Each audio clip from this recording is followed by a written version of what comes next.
JBT TGT इनके लिए बड़ी अच्छी खबर है, क्योंकि कभी इलेक्शन कमीशन, कभी चुनाव, कभी प्रक्रिया, कभी ये लंबे समय से मामला लटका था। जेबीटी का लिटिगेशन में लंबे समय से मामला लटका था।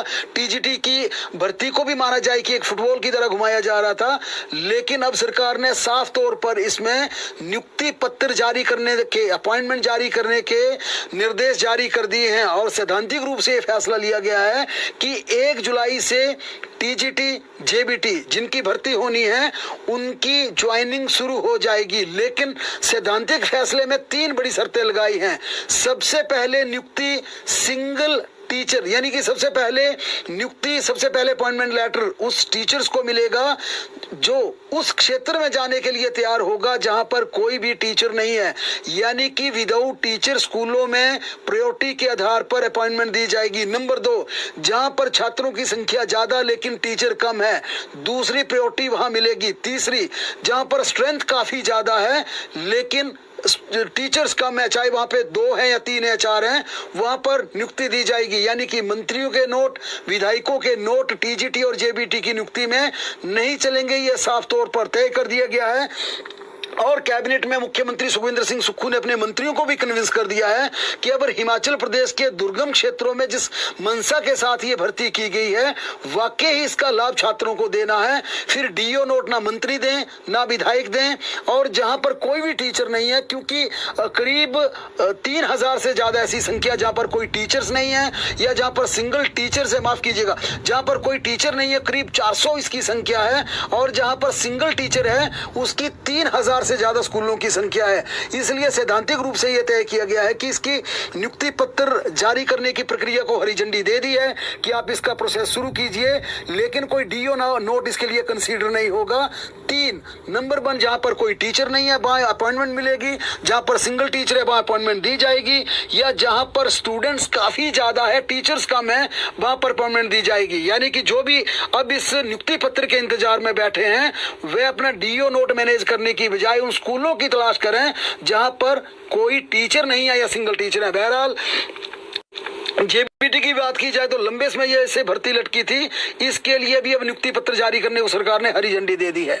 अब देखिए, सबसे ज्यादा इंटरेस्टिंग टॉपिक पर आना चाहेंगे, ये क्लास 3 की भर्तियां हैं, क्योंकि लगातार सरकार की ओर से दावा हो रहा है कि अब राज्य चयन आयोग का गठन हो गया है और जल्दी ही ये भर्तियों की शुरुआत भी हो जाएगी। लेकिन कैसे होगी जब तक भर्ती परीक्षा करवाने के लिए एजेंसी ही हायर नहीं की गई है। और अब तो यहाँ कंप्यूटर बेस्ड टेस्ट यानी कि सीबीटी प्रणाली लागू की जाएगी। तो सीबीटी प्रणाली लागू करने के लिए एजेंसी हायर करना जरूरी है। इससे पहले टेंडर करवाया भी गया था, 2 कंपनियों ने आवेदन भी किया था, लेकिन हुआ कुछ नहीं, क्योंकि फिर ये टेंडर पूरा नहीं हो पाया।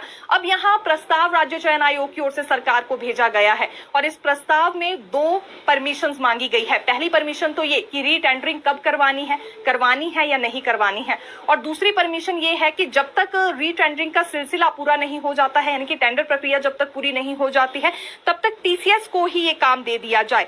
दरअसल टीसीएस ऐसी कंपनी है जो कि बाकी एजेंसीज की भी परीक्षा करवा रही है, और तो और इनके पास ऑनलाइन नोट्स भी है, तो इसलिए ये काफी ज्यादा इजी हो जाएगा क्लास 3 की भर्तियां करवाना। और सीबीटी मोड पे, सीबीटी प्रणाली का क्योंकि अब इस्तेमाल होना है, तो ये एजेंसी बेहतर रहेगी, सुझाव राज्य चयन आयोग की ओर से दिया गया है। अभी सरकार पर निर्भर करता है कि क्या मंजूरी उनकी ओर से दी जाती है। जो दोनों परमिशन मांगी गई हैं, इस पर क्या रिएक्शन, क्या रिस्पॉन्स सरकार की ओर से सामने आता है, ये आने वाले दिनों में हम देखेंगे। लेकिन एक राहत की खबर अभ्यर्थियों के लिए जरूर है कि शुरुआत एक तरह से भर्तियों की हो चुकी है, क्योंकि पहले कोई भी कदम यहाँ एजेंसी को हायर करने पर भी नहीं उठाया जा रहा था। लेकिन अब प्रस्ताव भेज दिया गया है, राज्य सरकार को यह प्रस्ताव भेजा गया है चयन आयोग की ओर से, और अब इसमें देखना होगा कि रीटेंडरिंग करवाने के लिए ही कहा जाता है। और अगर ये रीटेंडरिंग करवानी भी होगी तो ये बहुत ज्यादा जरूरी हो जाएगा कि आने वाले कुछ दिनों में ही टेंडर प्रक्रिया पूरी हो जाए, क्योंकि और ज्यादा इंतजार नहीं किया जा सकता है। बेरोजगार युवाओं की उम्मीदों पर पानी फिर रहा है, परेशान है, और बहुत सारे युवा तो डिप्रेस्ड भी हो रहे हैं क्योंकि रोजगार उन्हें नहीं मिल पा रहा है। तो ऐसे में शुरुआत एक तरह से हो चुकी है, और जो भी बिल्कुल सरकार की ओर से परमिशन को लेकर रिस्पॉन्स आता है, जानकारी हम आपके साथ साझा करेंगे। एनटीटी भर्ती से जुड़ी जानकारी आपको दे देते हैं, क्योंकि इसमें मापदंड जो तय किए गए हैं उसके मुताबिक आंगनबाड़ी वर्कर्स को भी चांस देने की बात हो रही है।